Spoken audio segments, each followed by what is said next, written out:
There's also this Wayland Bad video. I think it's been a long time since we've watched... When was the last time we even watched a Linux-focused video on this channel that wasn't just somebody, hey, I'm using Linux? It's been a good while.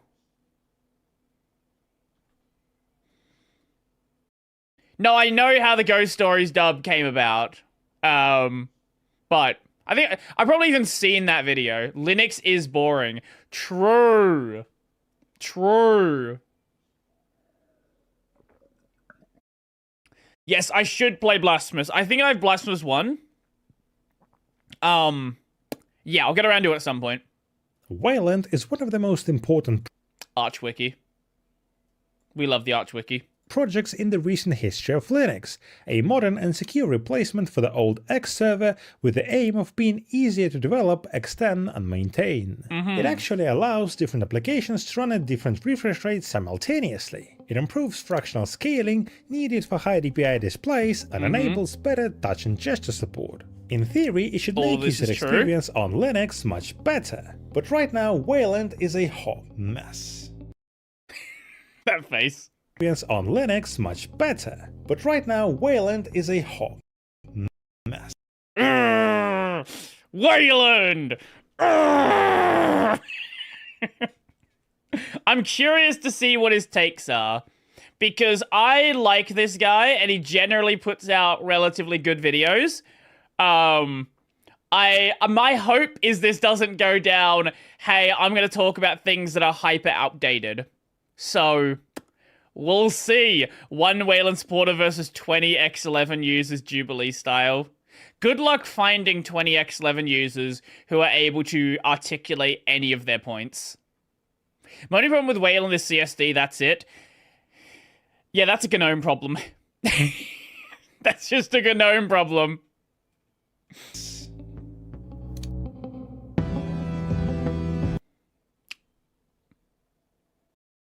That is a Steam issue and is not specific to Wayland. That I have seen on X11 as well. That is a GIMP bug, that is not a Wayland bug.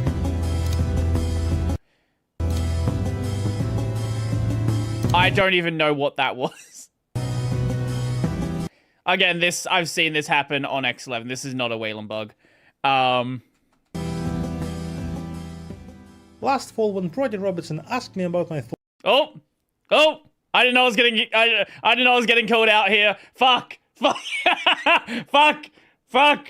On Wayland on his Tech Over Tea podcast, I literally had nothing to say. I mean, I tried Wayland before, but never used it extensively, and so I promised to give it a try. Okay. Over the past 8 months, I've been switching back and forth between Wayland and X11, and now I have a comprehensive list of things that are yanking my pizzle, and I'm about to spit them out. Okay. For the purpose of this video, let's make it clear that there are two distinct entities about to spit them out. What the fuck is this thing? What the fuck is this? Is this like a... What? Is this like a cable routing thing? Oh, we died for a second. Come on. Come on, stream. Stream? Stream? Stream? We good? We're back? Okay. What is this thing? What the hell is this? I am very confused. I am confuzzled. I don't know what that is. Yeah, that's my problem. Of this video, let's make it clear that there are two distinct entities people have in mind when they say the word Wayland. Technically speaking, Wayland is the name of the display server protocol, often referred to as Wayland protocol, which is simply a piece of technology that specifies the communication between a display server and its clients. However, in casual conversations when people say Wayland, they're not talking about the protocol itself, but rather the state of things that they experience when using window managers and desktop environments on Wayland session. And that's exactly what I want to discuss today. Does that make any sense? Good. As many of you know, my main production machine is powered by an NVIDIA GPU. There's your problem. There's your problem. What are we running? 3070. Okay, assuming you're on modern drivers, what distro are you on? Does it say? Arch. This should be fine. Should be. I don't know. Because this video came out 2 days ago. I think the video was probably at least 6 months ago. So I wasn't even trying to get myself on Wayland before the end of 2024, but even today my experience is still being disrupted by countless bugs and glitches. First and foremost, after switching to Wayland, I completely lost my ability to edit videos, and I'm not kidding. Previewing the timeline on full screen just doesn't function consistently under the Wayland session. It's another DaVinci user on Gnome. It's another Gnome DaVinci user. Why do they all do this? Every time it's a Gnome DaVinci user. DaVinci doesn't work on Gnome because Gnome doesn't want to implement things sensibly. There is a lot of things that break. There's a lot of things that break in DaVinci because of that. Did what's her face? The Asian girl that did like 4 different distro videos. I feel like she used DaVinci as well. I might be misremembering though. Switch and click, yeah. I think she's a DaVinci user as well. I am a single monitor enjoyer, and so I rely on it a lot. For some reason, DaVinci Resolve on different sessions manages GPU memory differently, and on Wayland, Nvidia users are getting bombarded with the same error, saying that yeah, this is not a Wayland issue, this is a DaVinci, this is just DaVinci, this is just DaVinci. I wonder if it's a DaVinci Gnome issue. The memory is full. You can easily say that this is not a Wayland problem, but rather a DaVinci Resolve problem or Nvidia problem. But believe it or not, that's my problem. I use Linux for professional work, including photo and video editing, and if some apps don't support Wayland, my experience of switching to it might not be great. But it's just a beginning. Drag and drop, a basic feature, is also missing. This actually is a real problem. I'm assuming DaVinci is running under Wayland. So there are issues, and I can show you this actually. Where's my Discord client? Here's my Discord window. And let's say I want to go... let's say I want to go and drag this picture in. I can't do so. I cannot do it. Because there are issues dragging and dropping from a Wayland client to an Wayland client. You can go Wayland to Wayland, you can go Wayland to Wayland, you can go Wayland to Wayland, but Wayland to Wayland doesn't work. I think that made sense. So, same to same works, same to same works, Wayland to Wayland works, but Wayland to Wayland doesn't. There's nothing more frustrating than trying to add clips into the project in DaVinci Resolve. This is a consistent Wayland problem. This isn't just a Gnome thing. By dragging them into the timeline. Dragging images into my web browser also appears to be problematic. Some what browser are you running? What is this? This is a Chromium of some description. What? Actually, no. Maybe it's not Chrome. What the fuck is this? Is it Zen? iCloud... What the fuck is this? Does anybody know? Looks like Arc. What is Arc based on? Is Arc the Chromium one or the Firefox one? No, Zen's the Firefox one. Arc is the Chromium one, yeah? That sounds right.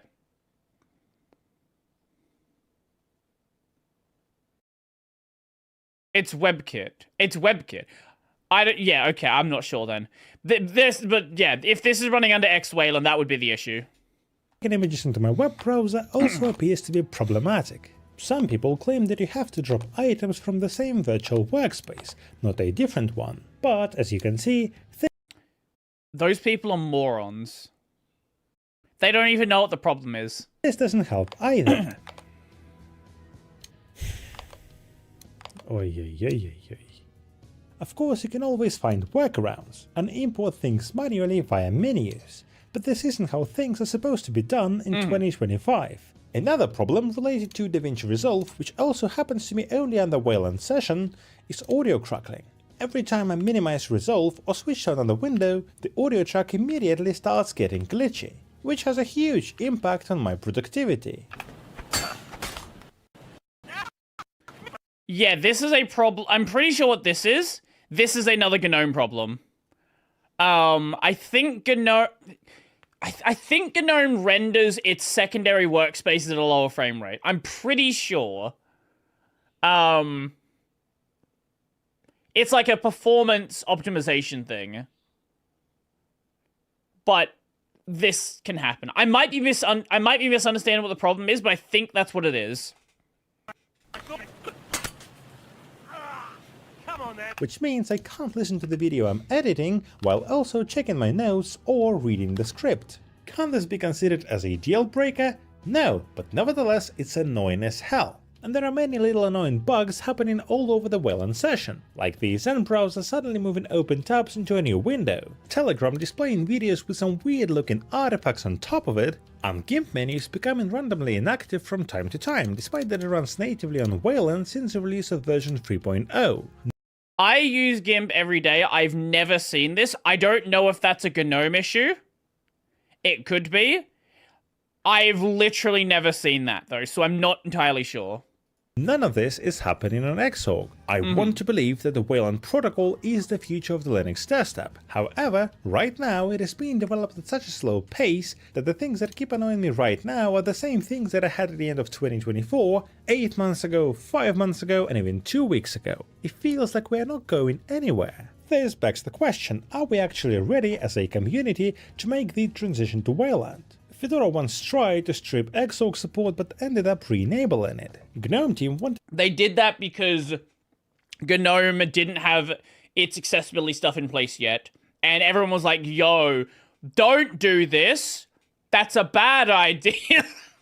to remove it before the release of GNOME 49, followed by a Ubuntu announcement that is about to drop Xorg-based sessions fully embracing Wayland as a new default for GNOME, and That's not a Gnome. No, that's not an Ubuntu thing. That's a Gnome thing.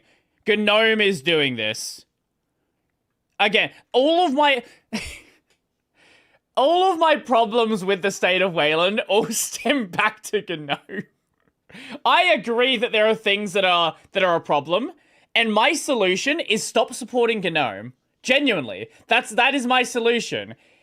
If you have an issue with the state of Wayland, go support KDE, because KDE, and I'm sure GNOME people are going to see this and get very angry with me, because they always do, because they don't have the ability to understand that users have requirements.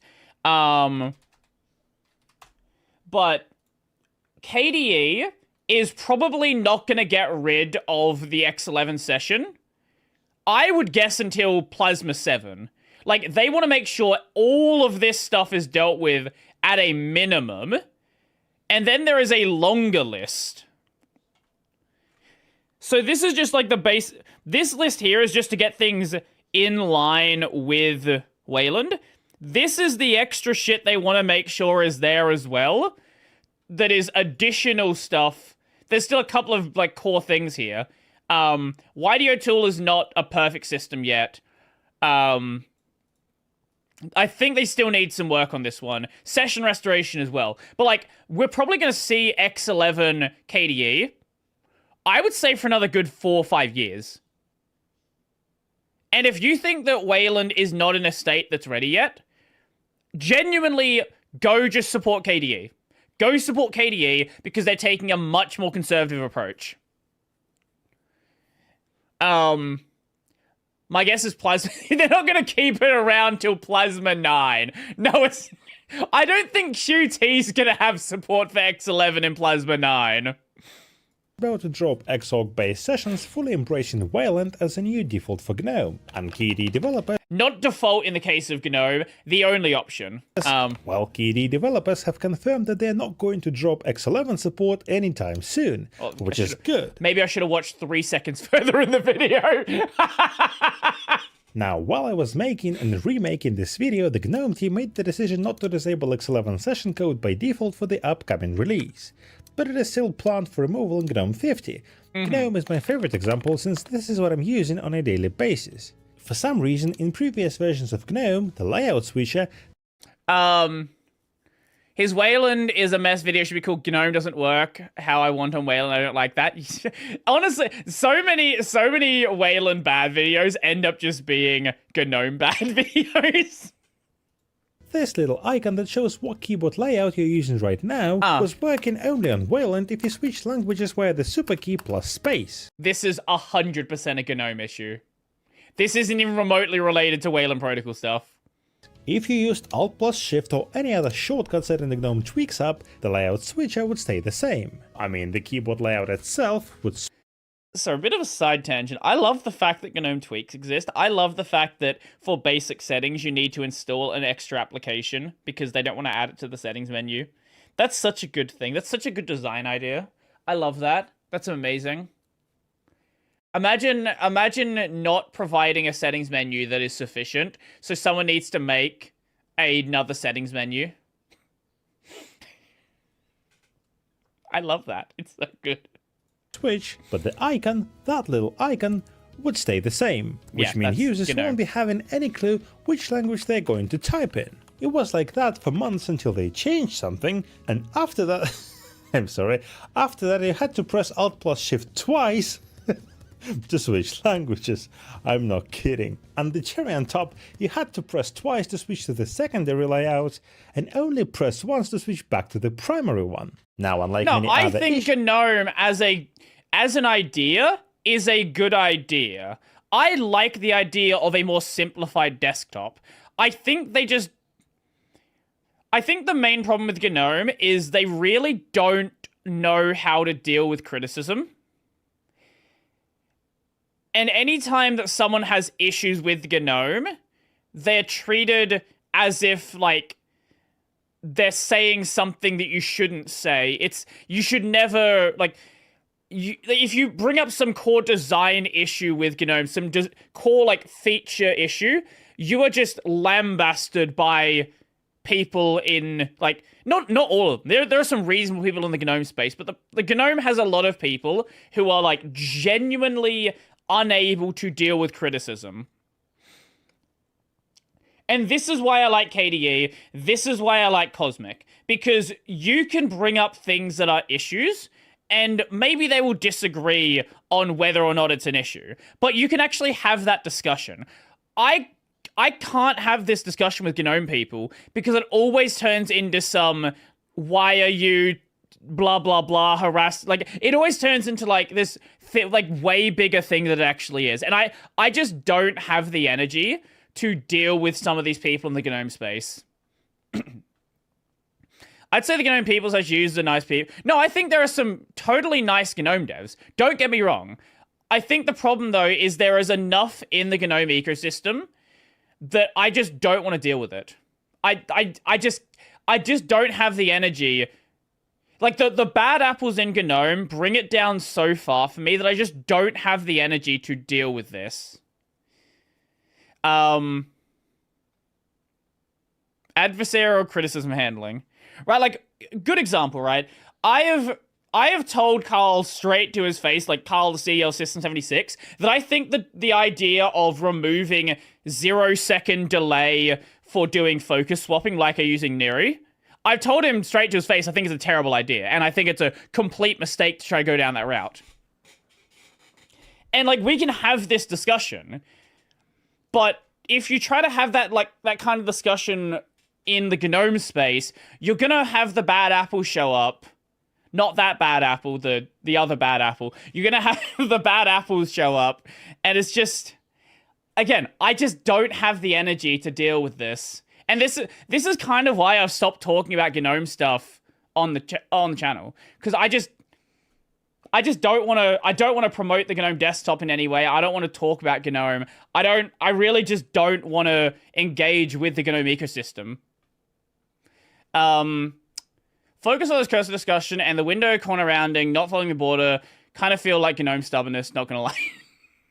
You stated in this video, this one was fixed with the release of GNOME 48, but it persisted for months, driving me insane as I repeatedly encountered it over and over again until I rage quit. And again, sorry, I'll pause the video.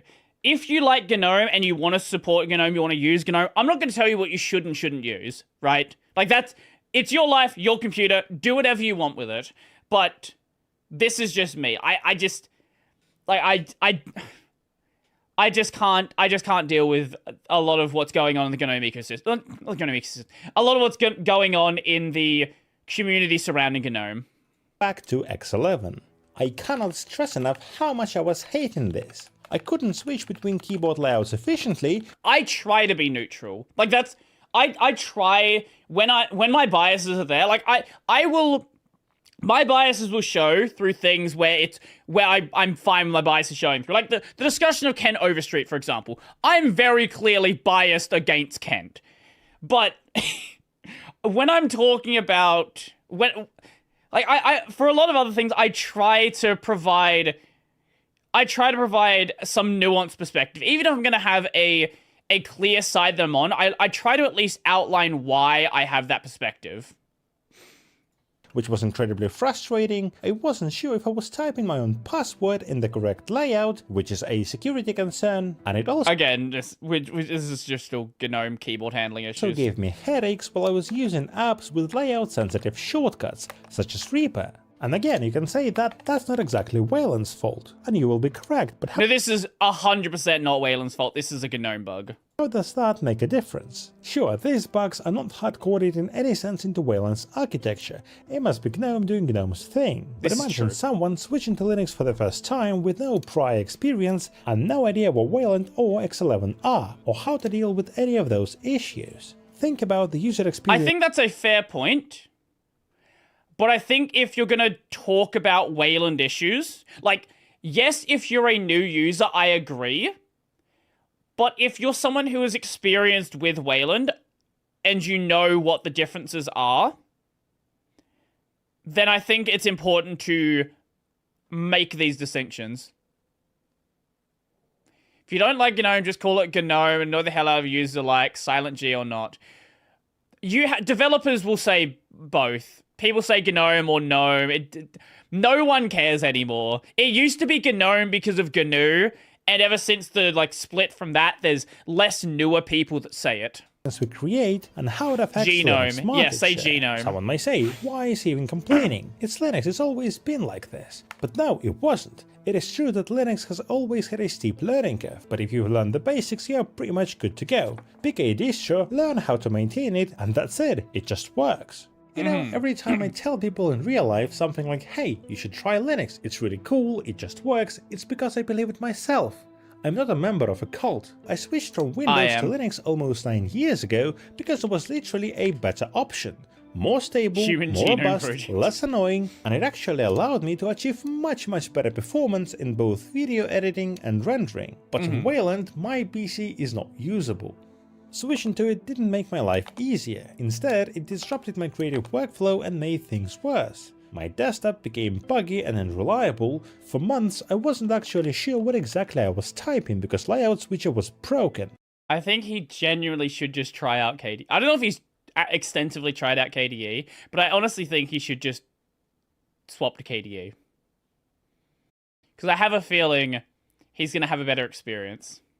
I was unable to DM my friends on Steam and sometimes even unlock my PC. I also ran a quick poll on my Telegram channel, subscribe by the way, to understand what my audience thinks about Wayland, and it turns out that more than 20% of you are still using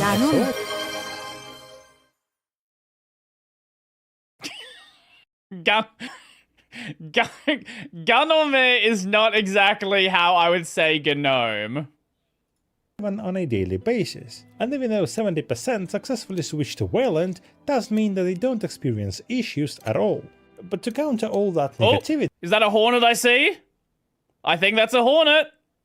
I shall say that X11 was not perfect either. It was never designed to handle many modern use cases, such as multi-monitor support, variable refresh rate, HDR, and all that stuff. Other Linux YouTubers like Michael Horn and Brodie Robertson, both of whom have my immense respect, had a completely different user experience switching to Wayland. Much better than I because I'm an AMD user. had, and still use Wayland daily, so not everything is dark and grim I suppose. I'll put the link to their videos in the description. But if you've made the exact same hardware and software choices like I did, if you have an Nvidia GPU or rely heavily on Blackmagic's DaVinci Resolve for video editing, you basically have no other option. I'm kind of curious if DaVinci runs much better under KDE. I'm actually curious. Rather than staying on X11. Because I've heard a lot of good things about DaVinci, and I've only heard bad things about DaVinci on Gnome. I don't know. At least for now. This was Reluctant Anarchist, and I have nothing left. Just say. I use Resolve on Gnome. I think... I like the video. I do think that a lot of that was just... It's just the reluctant Gnome user. It's like... It's just... so much... like, basically all of his problems were Gnome issues. And the problems that weren't Gnome issues were... Well, besides the drag and drop is a consistent issue. Like the Steam issue that happens on X11. But like a lot of that video was just Gnome issues. And I kind of wish that there was like more of a push away from Gnome as your first desktop. Gnome plus Wayland plus Nvidia equals recipe for disaster. I use Wayland on KDE, can't complain. Couldn't reproduce this DaVinci bug in KDE. Use KDE. Let's see. Your problem isn't Wayland, it's Gnome. Use KDE. Everyone's just try KDE Plasma. Correction, Gnome is a hot mess. Gnome Wayland is hot garbage. Yep. Oh, there's Matt here having issues. Maybe it's Gnome's fault. This might be Gnome. Everyone is just saying, just try out KDE. Just try it out. If you really want it to look like Gnome, you can do that. Yeah, use the cool desktop environment, not the GNU network object model environment. This is true. Yeah. Anyway, that was a fun video.